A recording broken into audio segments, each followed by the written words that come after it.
You're now listening to the Sacred Soul Podcast.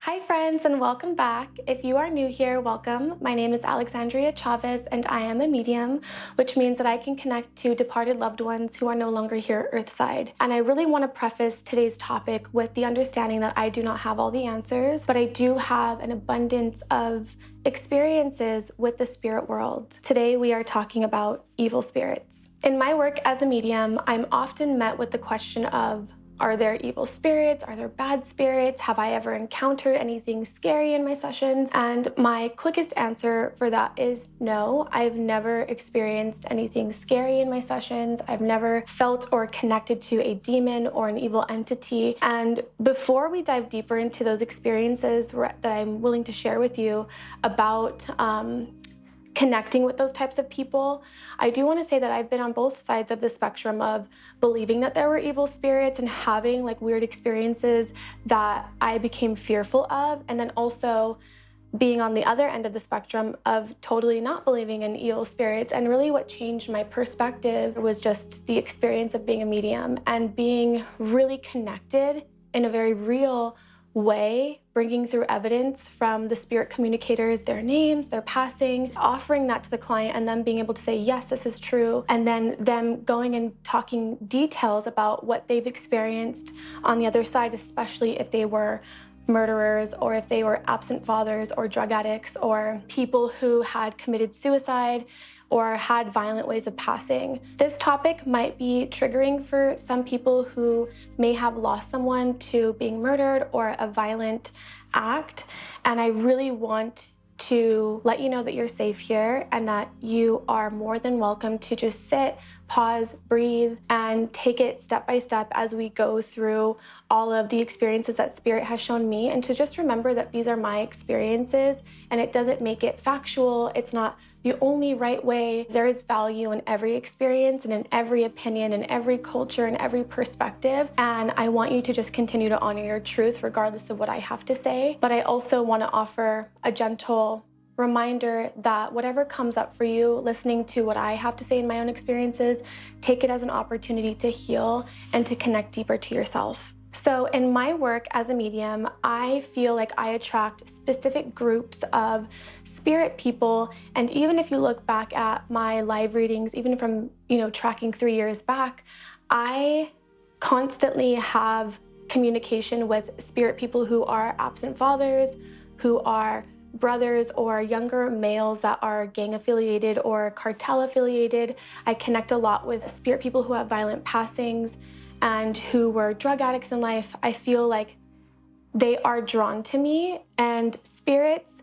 are really going to choose the medium for you based on the medium's ability to be able to relate to that spirit person's either message or life experience. And so for me, I grew up without a father, so I know what it feels like when I have a dad step forward and he's trying to show me that he was not in the client's life, and I know what that feels like, so they're able to easily get that message to me. I also know what it feels like to have siblings that are gang affiliated. My brother's in prison right now. He has been for many, many years. And so I am familiar with this sort of a lifestyle, and I'm very comfortable with it. And so I feel like Spirit definitely chooses the medium that they feel is going to be able to be open-minded and non-judgmental with the messages that come forward. And so I do find myself having a lot of these experiences, and I'm truly honored because the spirit people that come forward, even the ones that have these very violent passings or very rough childhood or upbringings, or they've made a lot of mistakes in life, I definitely feel like they come through with a sense of remorse and love and understanding, and they also were met with love and grace the same way that somebody's mom who passed of cancer was met with love and grace, someone's child that passes away. All of us are going to be met with love and grace and with the opportunity to heal on the other side.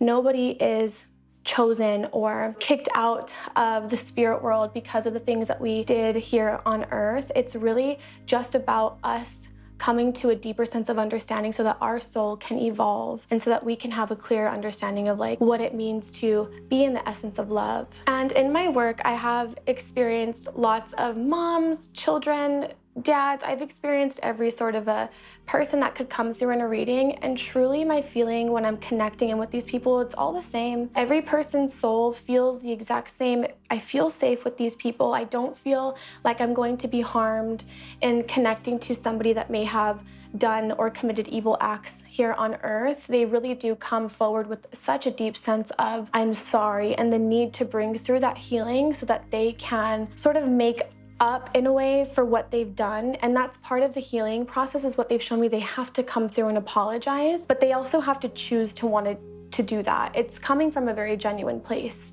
One of my first experiences with a person in spirit that did something really evil in life was back when I was first beginning in my mediumship, and it was one of my very first paid readings, and I was connecting this younger woman to her mom in spirit. She had her mom, her aunties, her uncles coming through.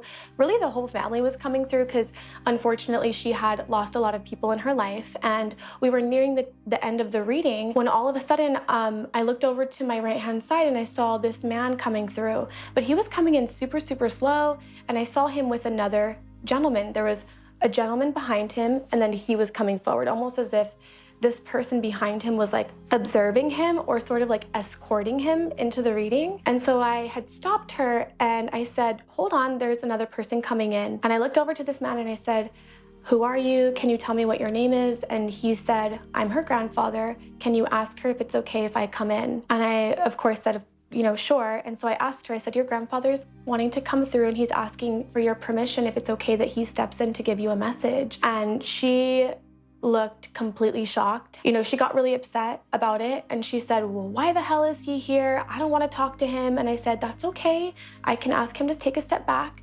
And then she had kind of a moment where she was able to calm herself down a little bit. And she said, you know what? I want to hear what he has to say.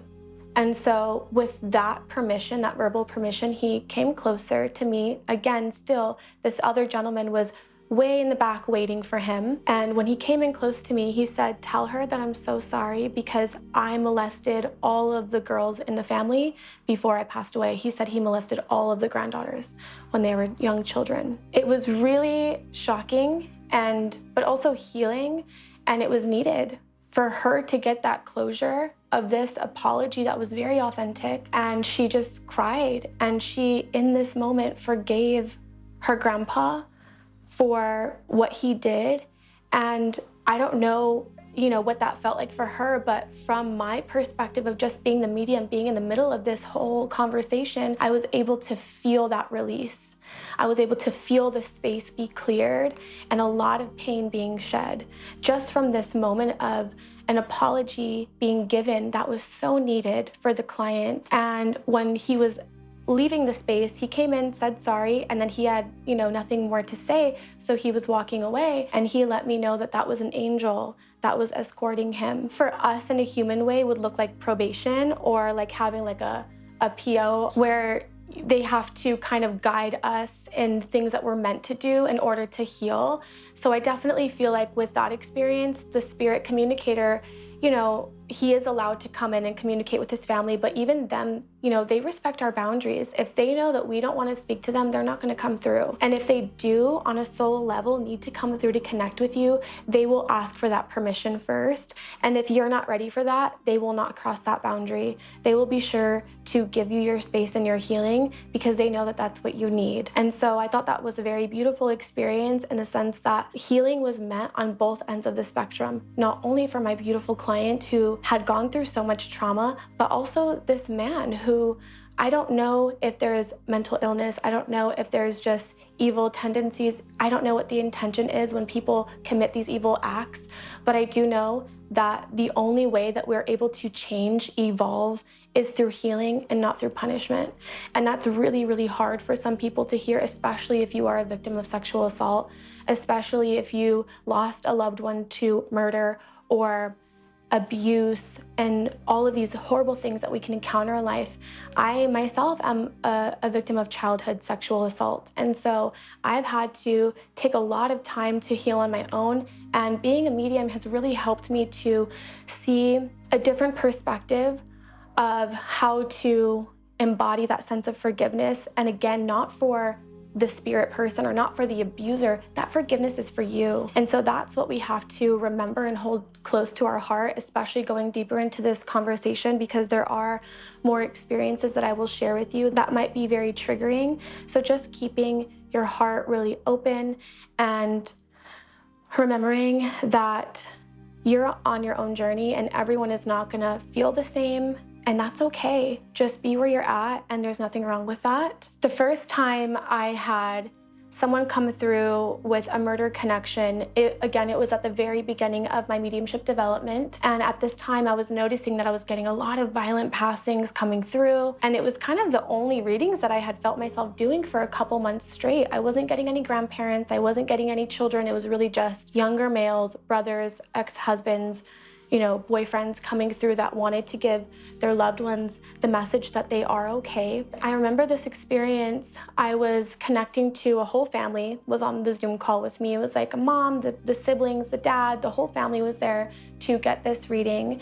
And I felt a younger male step forward, and he had expressed to me that he was murdered. He had been shot to death, and it was a very violent crime, and I won't go into details about it really, but he was coming through to give the message that he's okay, and he came through very vibrant, and it was a beautiful reading with this whole family. And he then expressed to me that there was someone with him that wanted to also come through. And when I felt this younger male come through, he gave me his name, he gave me how he passed, and he gave me the information that this was the person that had murdered the son, that the murderer had also later in life passed away from something else, and they were coming in together to let the family know that the son had forgiven the perpetrator that killed him. He was able to forgive him, and they were able to come together on the spirit side and have that sense of amends. The man that had committed this act to the son was asking the mother that I was giving the session to if she could give a message to his mom that he's okay and that he's sorry that he did these things, and he was really asking for forgiveness. The session had ended. It was a beautiful, beautiful session. A few weeks later, I had a new client come to me, and in the session, she said, my son came through in someone else's reading. He killed that person, and he came through to give me a message, and the family had reached out to her. And the family at this time before the session, they hated each other because their son had killed, the other family's son. But then when they came together in this reading, that family had been able to forgive each other in life. And so not only is there healing individually and with the both of the spirit people, but there's also healing with these two families that were holding so much pain and anger towards each other. They were able to find a sense of forgiveness that really allowed them to be able to move forward in life and to no longer have to hold on to all of this anger and all of this pain that wanted to be released and that their sons wanted them to release. And to also know that they are learning their lessons on the other side. And I'm not exactly sure what that looks like, but no one is getting away with anything. I can promise you that. I will go deeper into that in these next examples, but I want everybody to know that we are not getting away with anything. We definitely still have to learn our lessons. Another session that really changed my life as a medium, that really woke something up in me, especially in connection to the feeling of forgiveness and spiritual connection, was I did a session for this young man a couple of months ago. And in the session, I never know anything about my clients before. I don't even know their name. I just hop onto the Zoom call and I do a spirit-led connection. I just see who comes through. I had felt his dad and his mom come through at the same time. They were standing on opposite sides of my body, and I had been in the communication with dad, and he was, coming through very sweet. He was giving a lot of love to his son, and there was a lot of beautiful messages in there. At this time, his mom was not speaking to me yet. She was just kind of waiting for her turn to have that connection. But then all of a sudden, the energy started to shift, and it started to get very real. And I started to feel dense energy. I had this pit in my stomach. I started to feel really, really hot, which is my symbol for when a spirit dies by being shot or being murdered. The father began to cry, And he's showing me that he's crying through a vision. And it's not because he's actually crying. It's to just relay that symbolic message of, I'm sorry. That's my symbol. When I see spirit crying, it means that they're giving an apology. And he was coming through with this big apology. And he wasn't really telling me. He was just making me feel like something had gone really wrong. And I told the son, is all of this making sense? He's making me feel like somebody was shot. And the son was like, yes, this makes sense. And at this time, the son, who was my client, he was bawling his eyes out, couldn't really get a word out. And so I refocused my energy and I went deeper into the connection. I said, tell me what happened. And the dad told me that he shot his wife and then he shot himself. And the son had to walk into the house and find both of his parents dead on the floor. All of this was correct. It was very traumatic for my client. And this was such a transformative session because the father was able to come through with so much remorse and guilt, and he felt so much shame and connection to what he did. And so this is his way of showing that he's learning his lessons there on the spirit side. He was able to come through with mom, and she was able to forgive him and to let the son know that they are both okay, and that this was a huge mistake that the father made because he was drunk and he was angry, and it was an act that he wishes that he could have taken back and that would have never happened. And it was also a traumatic experience because the son had to find them in that way. I think that these sessions are incredibly eye-opening because it really proves that although we make mistakes, although we have our human emotions that sometimes go all the way to the end of the spectrum of like being incredibly abusive and angry and all of the things that we could possibly commit here through those dense emotions, and then having these violent passings, it's really eye-opening for me as a medium to see that these people are still able to come through in these sessions, still able to apologize, still able to give that sense of closure that we need as the person that is going through the grief and the loss of these types of situations. And I think that this was really a moment for the son, my client, to have that reconciliation, that forgiveness, and that closure that he was looking for from his father, because his only question was why? Why did he do this? And he was able to bring that forward in the session in a very detailed way that the son was able to understand and then find a sense of peace around it. Spirit has shown me many, many times in different readings that when they do commit these heinous crimes or make any sort of mistake that is violent or anything of that nature, when they passed over, they have literally shown me that they had to go through their life review and look at the person who they committed these crimes against, or multiple people, depending on, the person's life and what they did. They had to feel it emotionally and energetically in every way possible, all of the pain that those people or person had to go through in connection to what they committed or what they did to them over and over and over again until they understood how that person felt. And not only do they have to embody the feelings and the grief and the pain that is committed against the person that they harmed and hurt, but they also have to feel the pain from every single person in their family that grieved the loss of that person, or had to suffer in connection to what the spirit had committed on earth. They have to feel all of the pain from every single person that was harmed because of their wrongdoing, and they have to feel it in a very intense way multiple times until the soul knows and understands what they've done, so that they can learn from that lesson and that experience. And that is what really allows them to move into that space of healing.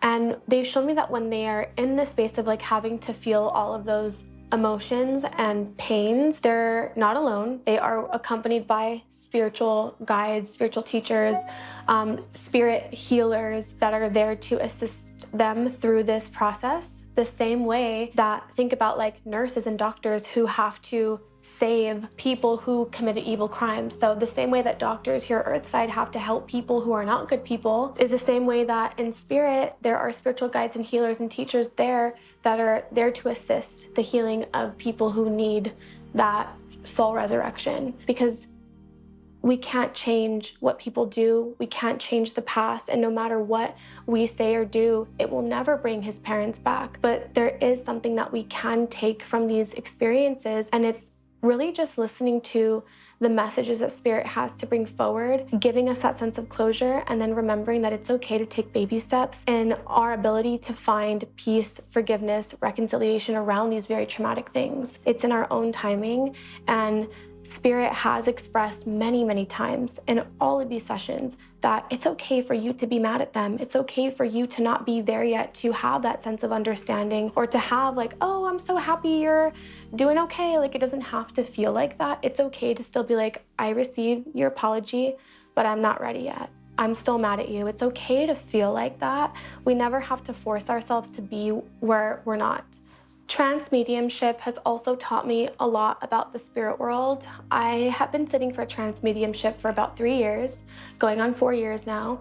And what trance mediumship is, it's a little different than mental mediumship, which is what I do as a medium when I'm in a mediumship session or a reading. That's called mental mediumship, where I am receiving messages through a vision or through a hearing, through clairaudience. I can hear words or phrases. I feel things in my gut. I can feel things through my body, my emotions. All of that is called mental mediumship, where I'm able to interpret spirit language and then giving that to the client. Whereas trance mediumship is a very deep blend. It is where we sit in a very deep meditation that intends to move our conscious awareness, which is, if you think about your conscious awareness, it's right here. Like, I am consciously looking through my eyeballs and I can see right here. But when we go into this meditation, you move that conscious awareness down into your gut, into your hips, and then the awareness is like, I can see through my belly. And that's kind of what it feels like for me when I go into a deep trance. I really move my awareness deeper and deeper into myself. And at that point, I consent for my guide or an angel or an elder, whoever is a part of my spiritual team, to come and blend with my body. And so they will come in, and I can actually, from my awareness being inside of my body, for me, in the trance meditation, I feel like I'm inside my body and my eyes are looking through my belly. And if I look up, I can actually see light of the spirit communicator, the guide or the angel who's going to entrance me. I can see their light or their soul body blending with my body, and kind of like coming into my body is the best way to describe what this very deep blend feels like. The point of trance mediumship really is to bring through philosophy. It's to bring through education about the spirit side or about different things that spirit would like us to learn. And it's really for inspiration is why we use trance mediumship, but we can also use it for other things to connect to our spirit guides. We can use it for mediumship, although it's not very common these days to use trance mediumship for a mediumship connection in terms of loved ones coming in and trancing you. It's not very common these days, but I had this experience where I was sitting for trance, and I was actually in a class. And when you are sitting in a class of other mediums who are all meditating to do a trance connection, the energy is highly amplified. So you get there faster than just sitting in your room by yourself, which is what I typically do. I sit and do it by myself, but this time was different. I was taking a class by a teacher, Eileen Davies, who's an amazing evidential psychic medium, and she also teaches trance mediumship. I was in her class, and so the energy was incredibly strong. And right when I got into the meditation, I was in a trance state, like immediately. I remember I closed my eyes. Well, she teaches to look at a candle and to just look at the flame. And when you start to feel your eyes getting sleepy or wanting to close, that's when you start to blend with the spirit. And so I got sleepy right away. I closed my eyes. Immediately, I felt like I flipped upside down. And I felt this woman, this guide, stepping into my body. And she said to me, she touched my shoulder. She said, just relax. You're going to be okay. And I said in my mind, am I doing this right? I don't know if I'm doing it right. And she said, relax. You're doing it fine. And I said, okay. I did not have energy to fuck up that day because I was too tired. And I was like, let me just relax and just do this meditation. So I just completely let go. I got out of the way, and this woman entranced me. She came into my body. I know that sounds weird, but it's really just a deep blend. And I felt like I was upside down, like I was seeing through my ass. Like, it was very intense, and it was really, it's undescribable of what this feels like energetically. It felt like my entire body just opened up. Like if you just unzipped your body and all of this light just comes out of you. She told me that she was going to show me what the other side is like. And I said, okay. What happened next is that she said to me, we do everything very slow here. We are able to feel everything. We're able to see every color. We're able to feel the color. Everything we do here is very, very slow because we're able to understand and really soak in the experience of being and existing. And she said to me, there are so many colors that you're not even able to see here with the human eye that exist in the spirit world. One of our favorite colors in the spirit world is purple. It's a very special color because it's one of the only colors that can filter out negativity, she says, and that's why we have the color purple here. And a lot of people feel connected to the color purple or like the color purple. It's because it's an alchemizer. And that makes sense to me because when I go into a mediumship reading or a psychic reading with a client, I will always see their aura purple if they are intuitives, psychics, or mediums themselves, and maybe they haven't recognized that about themselves yet. It always comes through in the color purple. And so I thought that that was really cool that she had told me that. And then she said to me, the clouds are actually rainbow colored.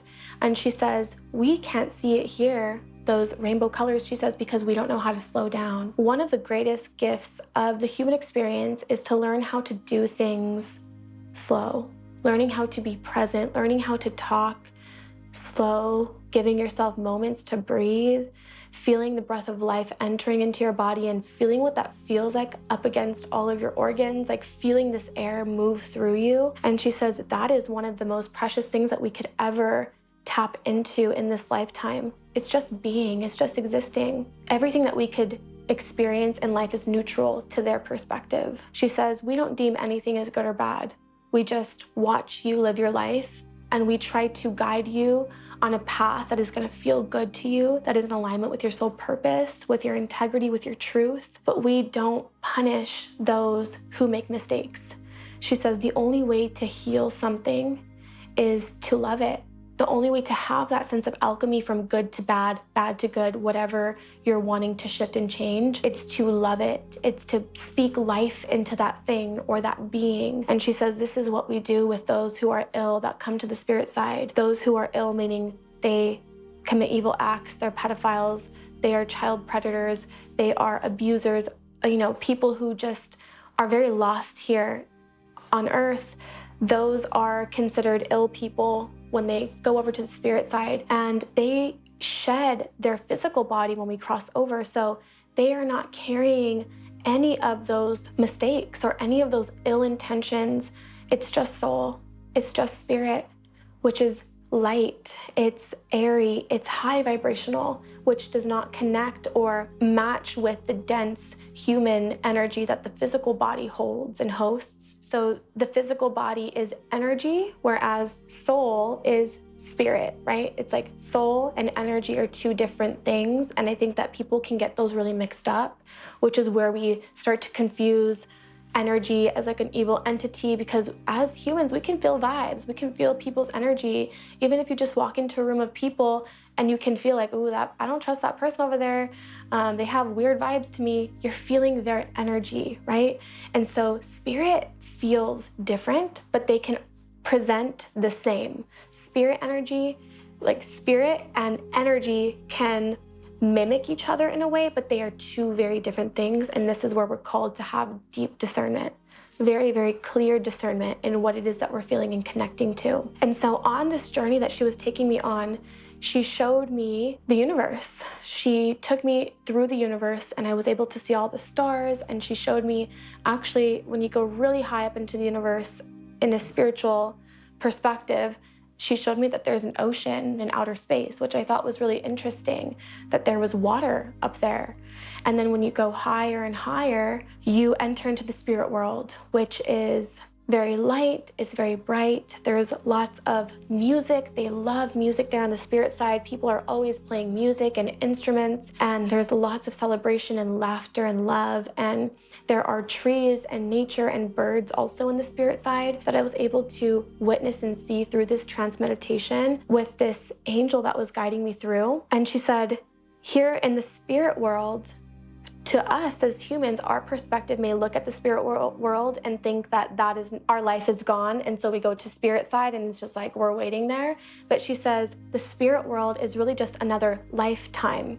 So there's the human life, there's extraterrestrial life, then there's spirit life, and then above spirit life you go higher and higher. That's where you meet source. And it's interesting because you have earth, right? We have duality.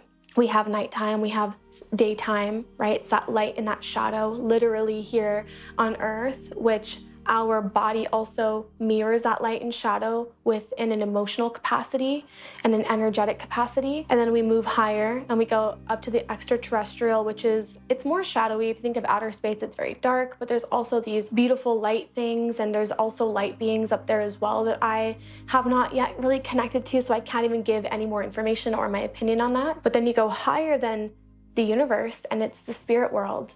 And this is very bright, it's very light, and there's just a lot of love and healing that happens here on the spirit side. And it's sort of this space, like it's this feeling of like a hub of preparation, either to go earth side or to help guide people who are earth side. It's really just this beautiful place to be. And this angel told me when you go higher than the spirit side, the spirit world, it's source, God energy, creator energy. And that, when she showed me, I physically felt like I was there because I was in this trance meditation where I was completely beyond time and space. I felt like I was out of my body. I can't even describe it. It was insane. It was all dark, not black, but more of a dark brown. It felt very much like I was in the earth. If you think of soil, fresh, cool soil, that's what source God energy feels like. It feels like you are literally being hugged. It feels like similar to being in the womb, but except in the womb, you're in the amniotic fluid, you're in the water energy. God source energy is more soil energy, but the soil is moist. It has every element that could ever exist. It's source God energy, right? So it's the creator of all. And what I was shown when we were looking at source God energy, this space, there was little pools, like little curves of water. And each of these little pools of water were emotions. And there are opportunities for souls to sit in these pools of water, to have a deeper sense of understanding of what these emotions mean and what they're meant to teach us. So there's pools of love, there's pools of jealousy, there's pools of resistance or embarrassment or joy, laughter, insecurity, fear, doubt, worry, anxiety. There's all of these pools of emotion that we're able to sit in to learn what the lesson of that emotion teacher is there to help us learn in a way that our soul can evolve. And of course, that's my own trance experience. I know that there's other mediums that have had different experiences, but what I will say is we all have value in our experiences, so don't take what I say and host it as your own truth. Just listen. I think that as a society, we really have to learn how to hear someone's perspective and their truth, no matter how convincing it is, still remembering to just bear witness to it and not infiltrate that and like pull it into your body as your own truth. We have a tendency to internalize other people's experiences because it's convincing or it's, it's really, it resonates with you, but we still have to remember that we have to have our own experiences because everyone is here to learn different things. And I think that was one of the most important lessons that I've learned, especially because when I was in high school was the first time I met my now husband.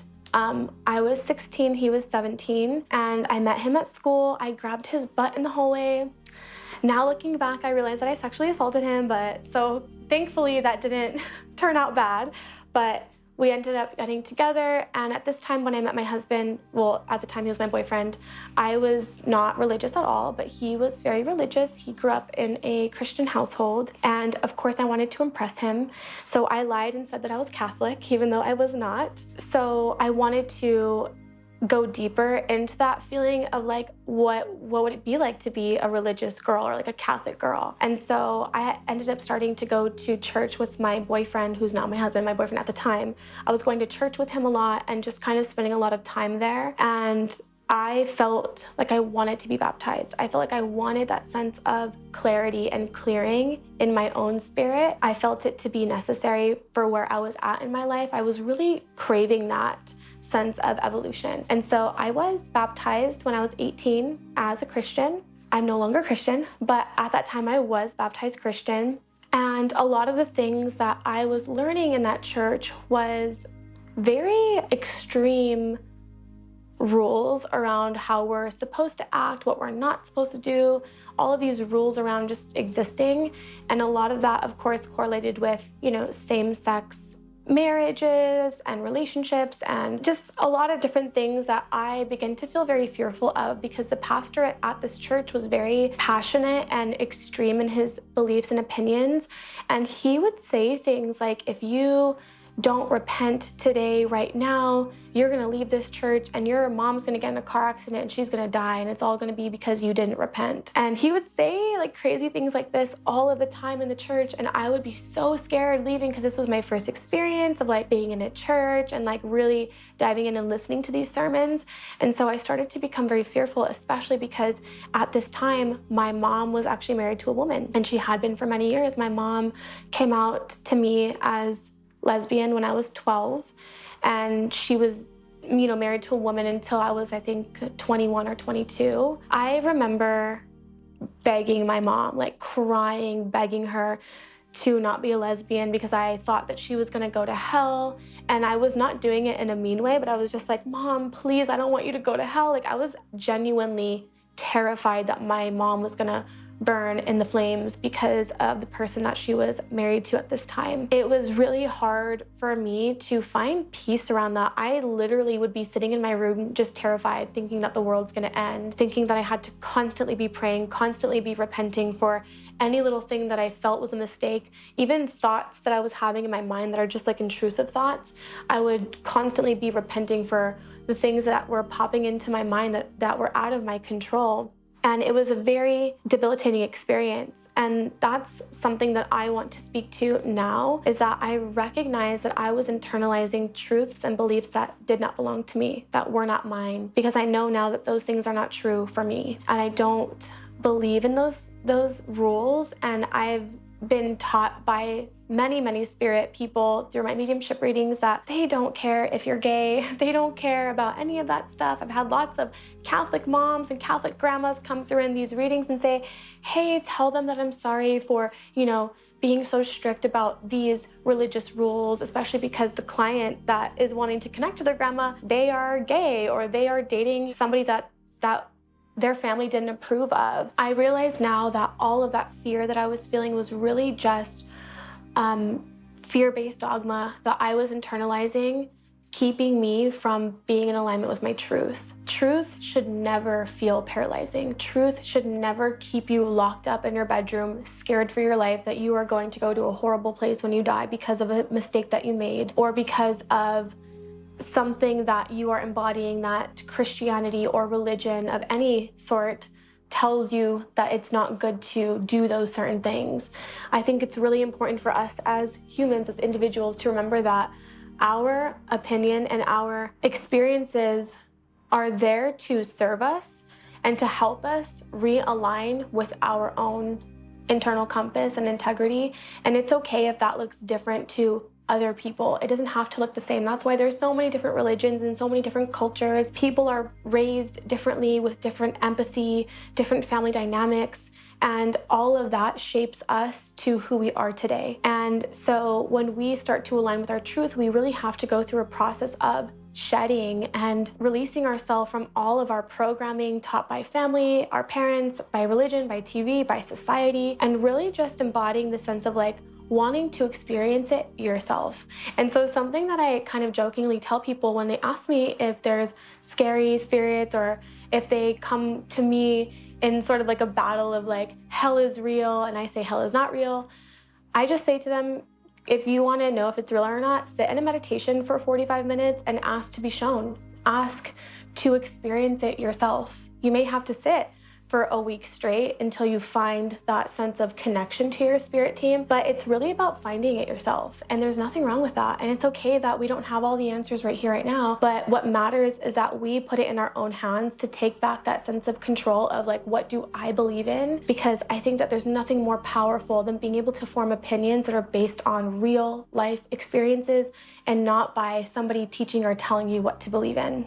Being fearful of the spirit world will make you have fearful experiences. I've met lots of mediums where we are sitting in a spirit circle together and they may be new mediums or just wanting to experience it and try it out. And in a connection, when they're starting to feel spirit coming close to them, they start to fear that it's something scary or bad coming close to them. And really what that is that they're scared. They're scared because they're feeling spirit. They're scared because this is the first time, it's foreign territory, and so their brain is starting to validate our emotions. Our brain has to validate our emotions. So if I'm feeling scared, the first thing my brain is going to do is validate that. Oh, why is Alex scared? Let's think of all the reasons why Alex could be scared so that we can validate what she's feeling and then find a way to protect that. So if I'm scared, my brain is going to first go, there's an evil entity in here. I am not safe. I need to run. I need to sage. I'm going to start feeling all of these real things, and then I'm going to throw myself into a panic attack or an anxiety attack. So remember that first and foremost. If you are a medium, if you are feeling things in your house, even if you're not a medium, if you are just somebody who feels a lot of energy in your house, or if you do have loved ones that are passed over and lots of things are happening, that are unexplainable in your home, just remember to not be scared and that spirit is not going to hurt us. Because truly, if spirit wanted to hurt us, they would have done it a long time ago. Because why would they wait so long? Why would they bring through all of this healing love and messages if they really wanted to hurt us? Sometimes our loved ones can be mischievous and they can find laughter and fun and playfulness in the way that they show us our messages. I know some spirit people have told me that they like to flicker the lights, like, haha, I like to scare my mom, it's so funny. So some spirits, depending on their personality, if they were kind of playful and like a jokester in life, they are also going to be that way in spirit, and their messages and their signs to you are going to be in that same energy. So just remember that it's just your loved ones and they're not there to hurt you. But I also want you to recognize, and everyone to recognize, that spirit and energy are two very different things. Energy is connected and hosted through the physical body, okay? Spirit is not embodied. It is soul energy, it's essence, right? There's nothing attached to it that is dense or heavy or bad or scary. Whereas the human body, we have anger. We can be abusive, we can be alcoholics, we could be jealous, we could have evil tendencies. There's lots of things that are connected to the human body and the capacity in which we are able to commit certain crimes.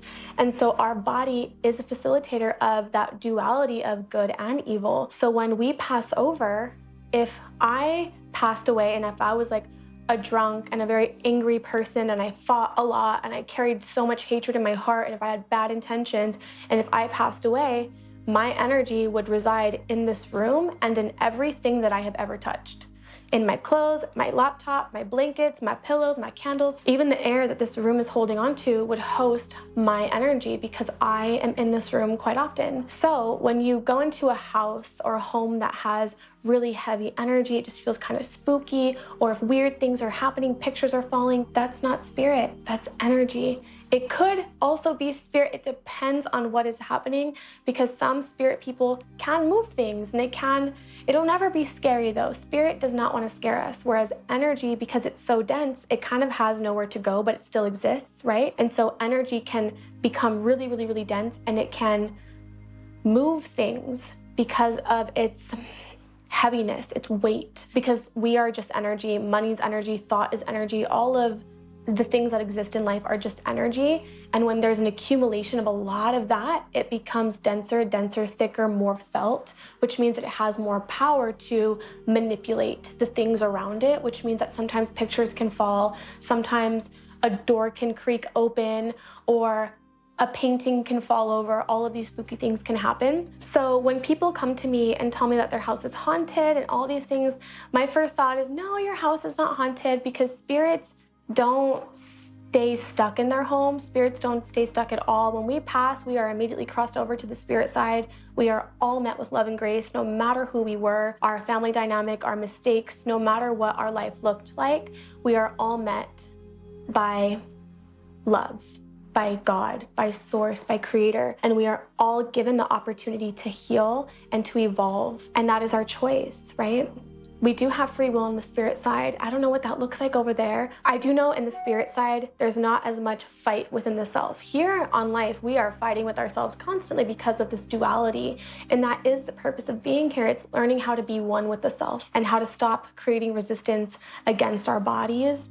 And I've talked about that a little bit in the last episode, so go back and listen to that for more on that topic. But I want you guys to not be so afraid of spirit, not be so afraid of the things that are there to love you and to bring you wisdom and to bring you connectedness and hope. Sometimes if there's spooky shit happening in your house, a lot of the times that's connected to your energy or your family's energy or the person that lived in the house before you. I remember when I was in high school and my mom was married to a woman. Her wife at this time was really negative. It was constant fighting, constant yelling in the house between me and her, my mom and my brother. It was chaos, pure chaos, lots of anger in that house.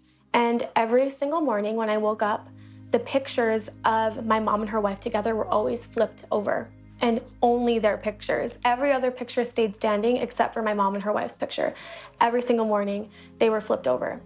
And it was really spooky, and we didn't really know why that was happening. Of course, at that time, because I was so internalized and paralyzed by religious dogma, my first thought was, oh my God doesn't want my mom to be together with her wife. And now looking back, I'm like, wow, that really did fit that puzzle, right? But having the experiences that I do now and the wisdom that I do now, I know that it was just all of that angry energy that was connected to my mom and her wife, because it was really bad.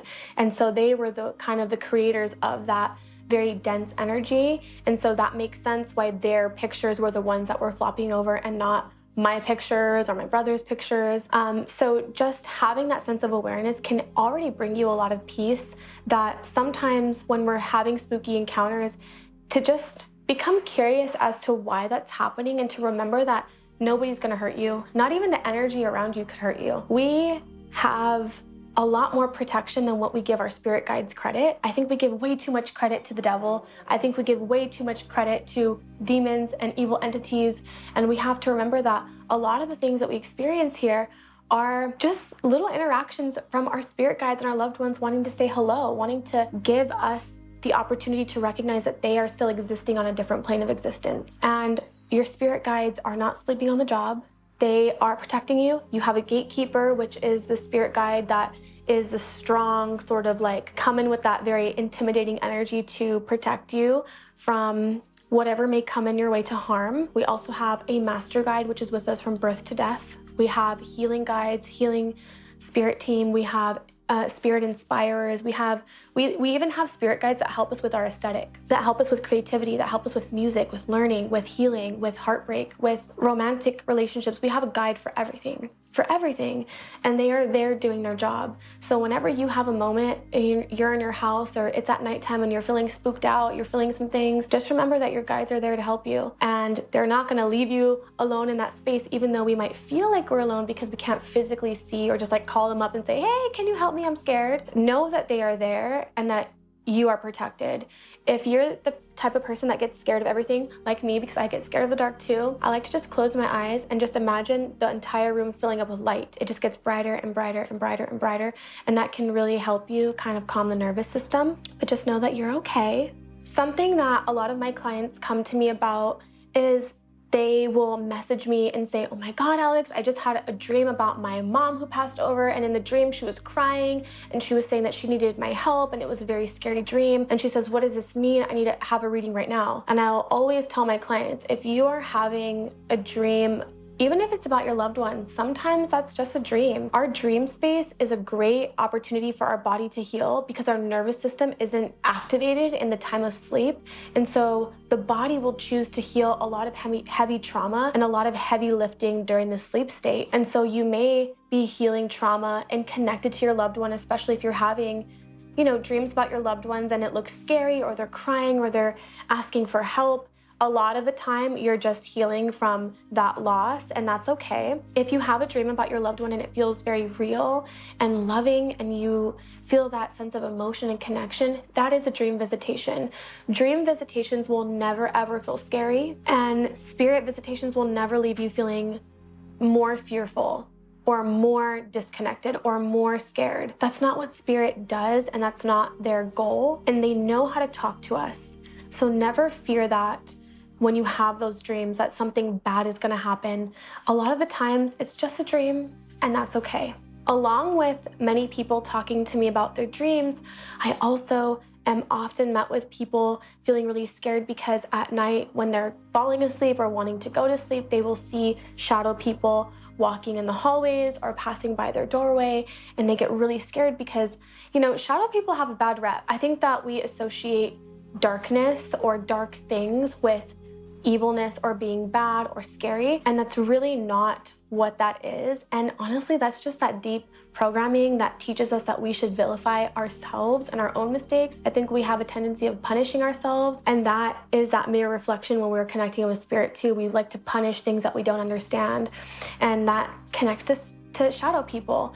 I don't think that shadow people are bad. I used to see shadow people myself as a child, and I think that it's normal for kids to get scared of spirits. My daughter is a medium, my son is a medium, and they often see spirits in this house, especially because my work is connecting to the spirit world. So I have lots of spirits that are kind of coming in and out of the house during my sessions, and they are definitely felt, not only by me, but by my children as well. And my daughter gets really scared. She doesn't like to go to the room by herself. She will not go to the bathroom by herself. I have to do everything with her because she is terrified of seeing something, and it's really just because kids are super smart and they know that they're looking at something that nobody else can see. And so if your kids are getting scared at home of things in the house, don't worry. I think the best thing that we can do as parents is to normalize that spirits are real, that we all have a soul. Parents, what we can do is to remember to teach our kids boundaries.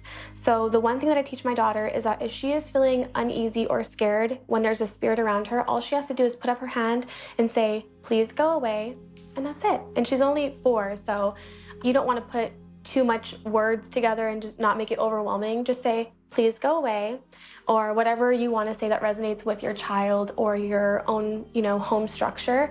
But I teach my daughter to be empowered in that space and to remember that as a medium herself, she is in the control. We are always in control of our gift, of our abilities, of our communication with spirit. And if they're coming in a lot at night, then you can set that boundary like, "Hey, spirit, I don't want to talk at nighttime because it scares me." Let them know.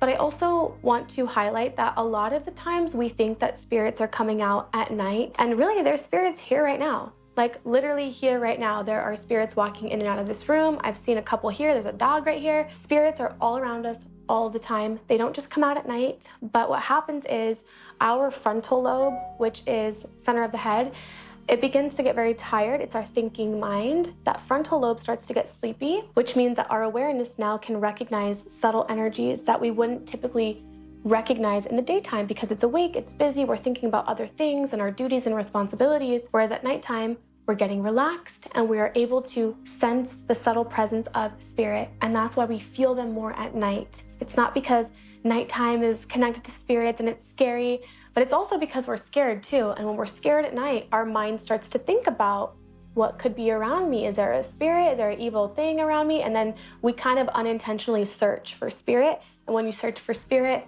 you will find spirit. So just remembering to create that boundary with yourself, with your own mind, and also with spirit, because I have a lot of mediums come to me and say, "I'm trying to sleep, the spirit won't leave me alone." And I always tell them, it's not the spirit. Spirit knows that you're not wanting to communicate, but they can't disappear. They can only move back so far. So what we have to do as mediums is we have to learn how to control our abilities. If I have my door open to spirit and they won't go away, it's because I haven't closed the door yet. So you have to learn how to turn your light off, how to turn your awareness back into the body, and to not sense the spirit people. It's about having that sense of control and putting yourself back in the driver's seat so that you're not continuing to have these uncomfortable or scary experiences. Another thing that I find is such a hot topic in the realm of spirituality is Ouija boards and tarot cards. I use tarot cards on a daily basis. I have many decks here in this room, and I use them on a daily basis to connect to my team of light, to connect to other people's energy, so on and so forth. And it's just a tool. The same way that I use tarot cards to connect to spirit or to energy is the same thing that a Ouija board does. It just reads energy. It's just a tool for communication and connection. Like I said earlier, if you are going into something with a fear-based mentality, you are going to have a scary experience. And so it's really important that you go into the things that you're wanting to explore with a sense of neutrality, also respect too, because many things in the spiritual community are looked at as evil, or they are constantly being demonized. And I think it's really important for us as a society of people who have different upbringings and different beliefs to come forward with a lot of respect and reverence for the things that we're wanting to explore and become curious about, or things that we have questions about.